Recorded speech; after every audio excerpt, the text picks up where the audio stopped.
made this competition so exciting is for the first time since he won, Chris got pushed very, very hard by a competitor in Mike. So first, hello guys, तो मैं ले आया हूँ एक और body building की update वाला video. और कल मैंने कवर करा था हार्डी चूपन और सैमसन डॉडा का मिस्टर ओलंपिया का रिव्यू, जहाँ पर टाइलर मेनियन ने अपनी ओपिनियन दी थी अबाउट द पोजेस। तो मैं सरप्राइज हो गया गाइस, आप लोग कमेंट देख के कितने ज़्यादा लोग हार्डी को सपोर्ट कर रहे थे, कितने ज़्यादा लोग एक्चुअल में बॉडी बिल्डिंग लवर्स हैं, कितने ज़्यादा लोग एक्चुअल में बिलीव करते थे कि Hardy was the real winner. बाकी देखो कई लोग ऐसे थे जो सैमसन को भी सपोर्ट कर रहे थे, and that is totally right. मतलब आपकी अपनी ओपिनियन हो सकती है, बट एक्चुअल में जिस तरह की सपोर्ट वहाँ देखने को मिल रही थी ना, जिस तरह की ओपिनियंस देखने को मिल रही थी, जिस तरह के आर्गूमेंट्स आप लोग कर रहे थे कमेंट सेक्शन में, that was really really good. मतलब मज़ा आ गया देखकर। और इसीलिए गाइस मेरा देखो प्लान नहीं था इस वीडियो को बनाने का, मैं दूसरी अपडेट्स कवर करता, बट मैंने ज़रूर सोचा कि इस वीडियो को भी बनाना मेरे लिए बहुत ज़्यादा ज़रूरी हो गया है। और मैं आपको दिखाना चाहता था कि भाई माइक सोमरफील्ड और क्रिस बमस्टेड के बीच में किस तरह की बैटल हुई और टाइलर मेनियन ने इसके बारे में क्या बोला गाइस। क्योंकि as per Tyler मेनियन and as per me as well, पहले भी मैं ये चीज़ बोल चुका हूँ आपके सामने कि ये कॉम्पिटिशन पहली बार गाइस बहुत ज़्यादा टफ था। और क्रिस को सबसे ज़्यादा आई थिंक किसी ने पुश करा है ना अभी तक, तो वो रामोन डिनो नहीं है, ब्रियन एशली नहीं है, टेरेंस रफिन नहीं है, बल्कि माइक सोमरफील्ड वो एथलीट हैं जिन्होंने सबसे ज़्यादा क्रिस को पुश करा है। अब लोग कह रहे हैं ही केम आउट ऑफ नोवेयर, ऐसा नहीं है गाइस। इनकी अपडेट्स हमने पूरे साल कवर करी हैं। If you have been on the channel for a long time, आप जानते हो हमने कितना ज़्यादा इनकी इंप्रूवमेंट्स को कवर करा है। तो हमें पता था माइक बहुत ज़बरदस्त पैकेज लेकर आएंगे, लेकिन हाँ टॉप 3 वाली बैटल हमने बिल्कुल नहीं सोची थी। लेकिन यहाँ तो टॉप 2 में आने के बाद भी बहुत ही कड़ी टक्कर ये क्रिस को देते हुए दिखाई दी है। क्रिस के लिए बहुत ज़्यादा डिफिकल्ट कर दिया उन्होंने इस टाइटल को बचाना। एंड इनफैक्ट अगर सच में क्रिस गाइस 100% नहीं होते ना, तो यहाँ पर कुछ भी रिजल्ट जा सकता था। एनीवेज, अगर मैं यहाँ पे बात करूँ टाइलर मेनियन की ओपिनियन की, हम पोस्ट बाय पोस्ट कल की तरह ही चलेंगे और देखेंगे उनकी ओपिनियन क्या थी, एंड देन विल रिव्यू कि हम क्या इस बारे में सोचते हैं और कहाँ पर अग्री करते हैं। बट आप भी कॉमेंट सेक्शन में कल की तरह इस चीज़ को बिल्कुल भी बताने से मत रुकना, बिल्कुल भी अपनी ओपिनियन शेयर करने से मत रुकना कि कहाँ पर आप टाइलर की ओपिनियन से अग्री करते हो, कहाँ पर आप मेरी ओपिनियन से अग्री करते हो, या फिर कहाँ पर आपकी अपनी ही एक डिफरेंट ओपिनियन है जिसको आप फॉलो करना चाहते हो। उसके बाद हम रामोन डिनो के बारे में भी देखेंगे कि टाइलर की ओपिनियन रामोन डिनो के बारे में क्या थी, उर्स केल्सिंस्की के बारे में क्या थी, और साथ में गाइस ब्रियन एशली के बारे में क्या थी। यस, इन 5-6 एथलीट्स के बारे में इन्होंने बात करी। लेकिन सबसे पहले गाइस स्टार्ट करते हैं पहले पोस्ट से। तो वीडियो को अभी के अभी लाइक कर दो यार, कंटेंट को देखते ही हो तो प्लीज़ लाइक करके आगे बढ़ो, और साथ में गाइस चैनल को सब्सक्राइब करना बिल्कुल ना भूलना। डेली वीडियोस आपको चैनल पर मिलते हैं, चाहे कुछ भी हो जाए। Anyways, first pose is front double biceps, and let's see what Tyler says about it. is the front double bicep pose. So Chris always has a very, very strong front double bicep. You know, he's improved his arms over the years. He has a great taper into a nice small waist, and he's always had great legs and great quads from the front. However, in my opinion, I think his legs, his quads specifically, were just a little bit downsized from his best. Now we go over to Mike. Mike improved obviously tremendously from last year. We see the improvement in his arms. He has great, size and fullness and roundness to his arms, specifically the bicep and the tricep. I think right there, those are better than Chris's. He has a very crazy taper into a very small waist. Normally, Chris exposes a lot of people with his structure and his taper, but this time, in my opinion, Mike's was better than Chris's. Wider lats into a little bit of a smaller waist. And then we go down to the lower body, and I would venture to say that Mike probably has the best quads in classic physique right now, which is no small feat with how good some of these guys' legs are, but his quads are separated. He has a very pronounced sweep.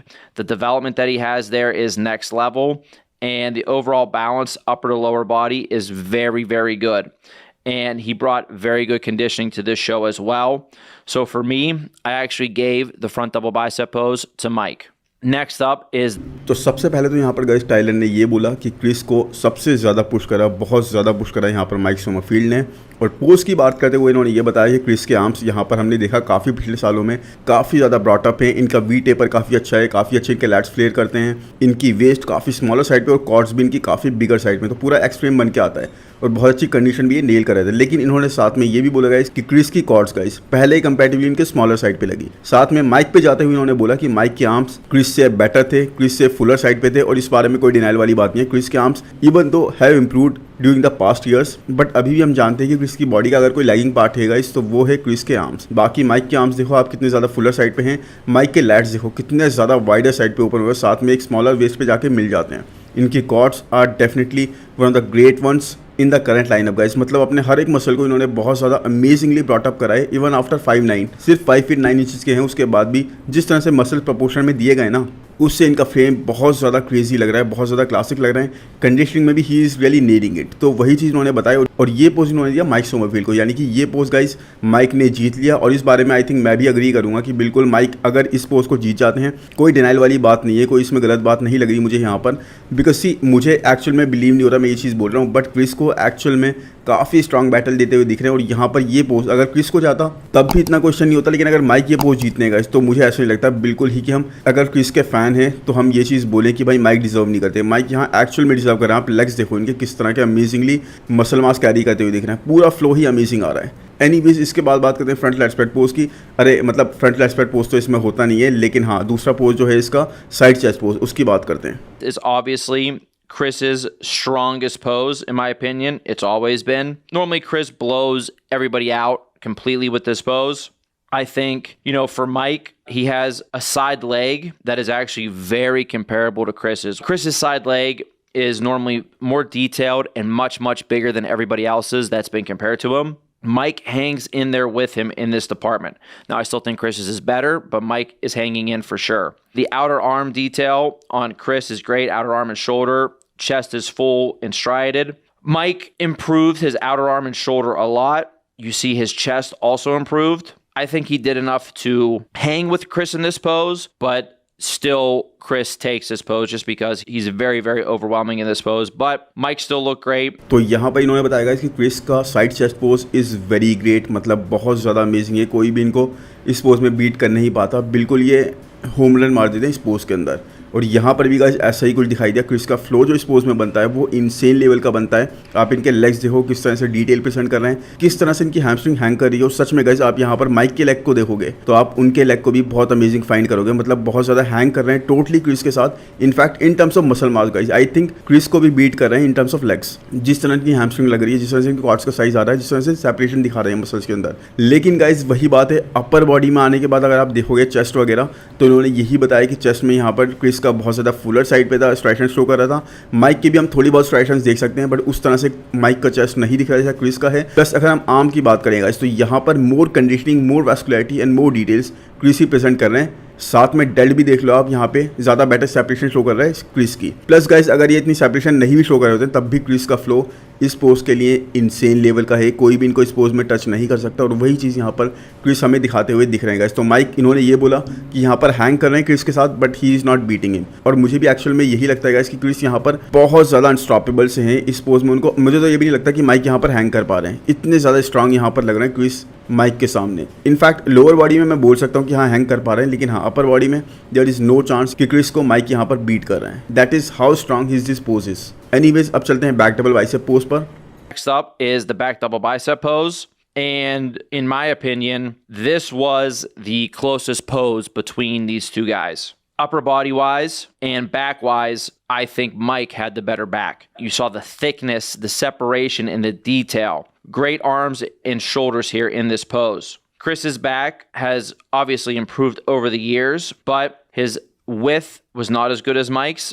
And also, which has always been something that I thought he could improve, which would be the thickness to his back. So upper body wise, Mike takes the lead here. But now we go down into the lower body, and Chris has tremendous leg width, tremendous detail through the hamstrings, and really great conditioning. I think Mike's conditioning actually might have been just a touch better, but his leg width and the detail and the size to his hamstrings don't really compare that great with Chris's. Overall, this pose was hit a bunch for me.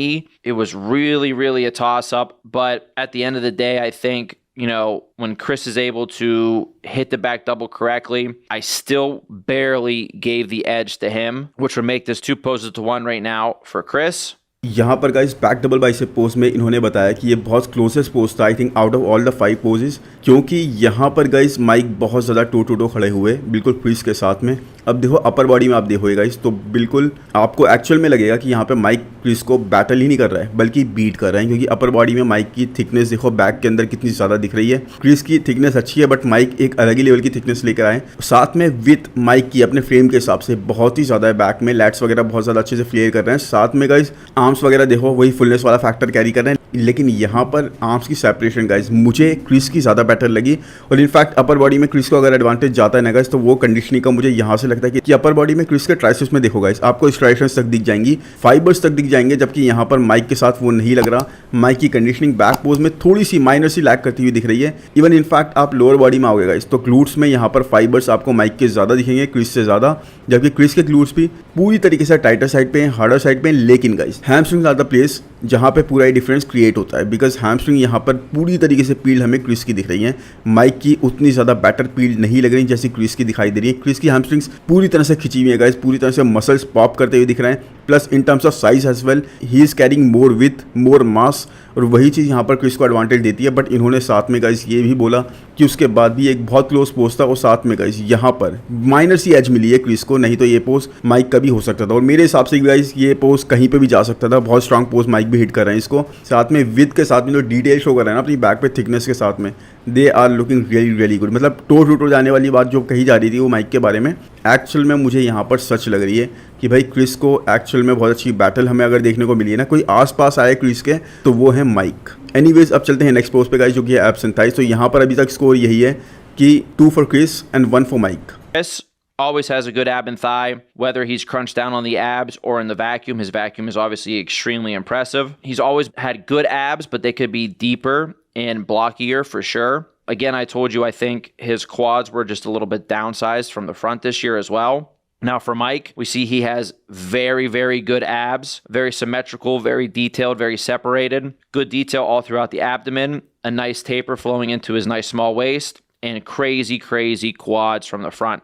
So for me, this was a clear pose for Mike to make this 2 poses to 2. अब देखो abs and thighs pose, यहाँ पर इन्होंने clearly mic को दे दिया, because आप जानते हो क्रिस के एब्स इतने ज़्यादा डिफाइंड नहीं है, इतने ज़्यादा डिटेल नहीं है, इतने ज़्यादा थिकर साइड पे नहीं है। क्रिस के एब्स थोड़ा सा लैग करते हुए दिखते हैं, बट जब क्रिस वैक्यूम हिट करते हैं ना, कोई मुकाबला नहीं है उनका वो बिल्कुल बेतोड़ हो जाते हैं इस पोज के अंदर। वैक्यूम हिट करते ही कोई आसपास नहीं आता उनके स्ट्रक्चर के पास, उनके फ्लो के पास, उनका जिस तरह से पोज पूरी तरीके से दिखाई देता है, that become just next level जब ये वैक्यूम हिट करते हैं। तो वही है गाइस, यहाँ पर इन्होंने यही बताया कि माइक के पास एब्स अच्छे थे, ऑब्लिक्स वगैरह विजिबल थी, उनकी कॉर्ड्स अच्छी बैटर लग रही थी।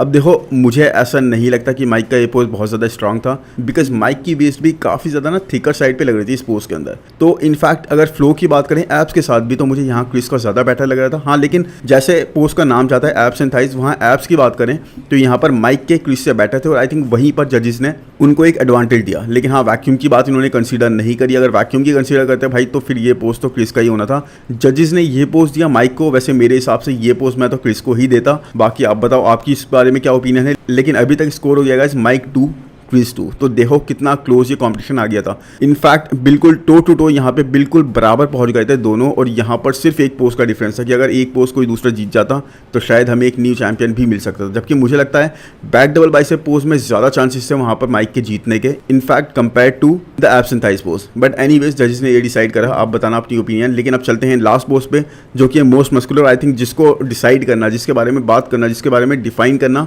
Is very very difficult, because इनको एक तरह का ही पोज आई थिंक इसके लिए सेट कर देना चाहिए। बिल्कुल हर कोई अलग तरीके से हिट करता है, कोई अपना कुछ पोज हिट करता है, कोई कुछ, और इस बारे में डिसाइड करना कि कौन ज़्यादा बेटर लग रहा है इन terms of most classic pose, ये बहुत ही मुश्किल हो जाता है। Anyways, let's see. Mike was hitting the front lat spread. I think a very, very strong pose for him. He could still use just a little bit more thickness, right? More thickness and detail to that upper chest, and a little bit more roundness to the delts, but still with his crazy taper and crazy legs, it's still a very impressive pose. For Chris, he was hitting his one arm overhead, one arm front double bicep pose. You see he has the crazy taper. The arm that he flexes is definitely his better arm, so the bicep and the inner arm still looks good there. Go down into the lower body.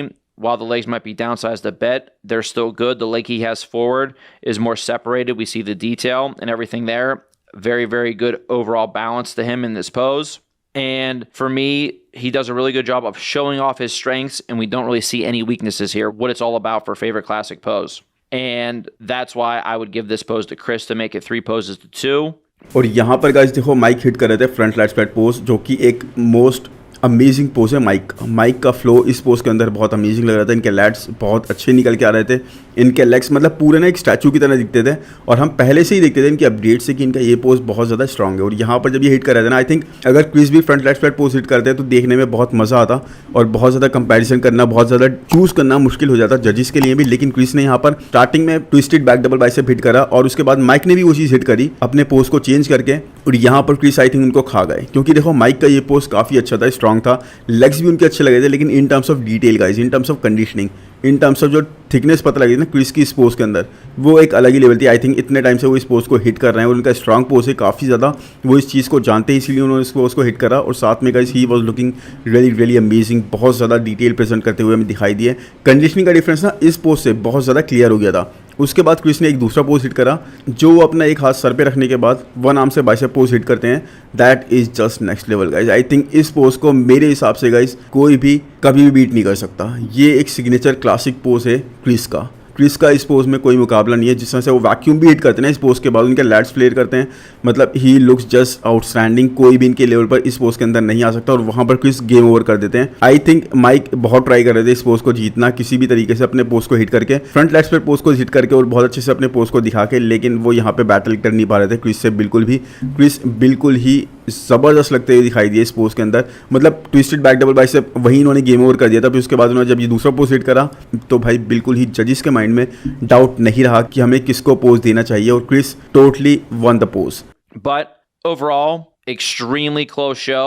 Chris did a great job of still grabbing a hold of the title, and Mike really made a statement for himself in this division as someone not to be messed with going forward now that the crown is vacant. और यहाँ पर guys इस तरह से काम कर रहे थे फ्रंट लेफ्ट फ्लैट पोज, जो कि रिजल्ट्स देखने को मिले। तो यही है गाइस इसको आई थिंक लास्ट टाइम एक अच्छा कॉम्बिनेशन देखने को मिलने वाला था इनके लैट्स, और यही चीज यहाँ पर निकल के आ रही दिखाई दी। इनके लैट्स गाइस पूरे ना एक स्टैचू की तरह दिखे माइक ने, और हम पहले से ही करियर में सबसे ज्यादा पोज करा है, और यही चीज हम आने वाले टाइम हिट कर रहे हैं। आई थिंक जजेस ने ये तक भी फ्रंट लेफ्ट फ्लैट पोज थोड़ा और इंप्रूव करने में आने वाले टाइम में ही भी बहुत ज्यादा कंपैरिजन करना, बहुत ज्यादा चूज करना मुश्किल हो जाता है आने वाली दौर में। लेकिन क्रिस ने यहाँ पर स्टार्टिंग में twisted back double bicep hit करा और उसके बाद माइक ने भी वो चीज हिट करी अपने पोज को चेंज करके। यहाँ पर क्रिस आई थिंक उसने अपने आर्म्स को, देखो माइक का ये पोज काफी अच्छा था और ये आगे भी कर सकते हैं, भी अच्छे लगे थे, लेकिन इन terms of detail wise, in terms of एक स्टैग्नेंसी हो गई, इन टर्म्स ऑफ लंबे टाइम थिकनेस पता लगी, वो हमें इस बार दिखाई दी। और साथ में एक अलग ही लेवल थी। आई थिंक इतने टाइम से वो इस पोज को हिट कर रहे हैं, उनका स्ट्रांग पोज है, काफी ज्यादा रिवॉर्ड कर रहे हैं, जानते हैं इसलिए उन्होंने इस पोज को हिट करा। और साथ में एक्चुअली में लुकिंग काफी सिग्निफिकेंट इम्प्रूवमेंट देखी, बहुत ज्यादा इनको लास्ट 2 सालों में देखने को नहीं मिली थी। कंडीशन के बारे में ने बात करी गाइस, बहुत ज्यादा क्लियर हो गया था।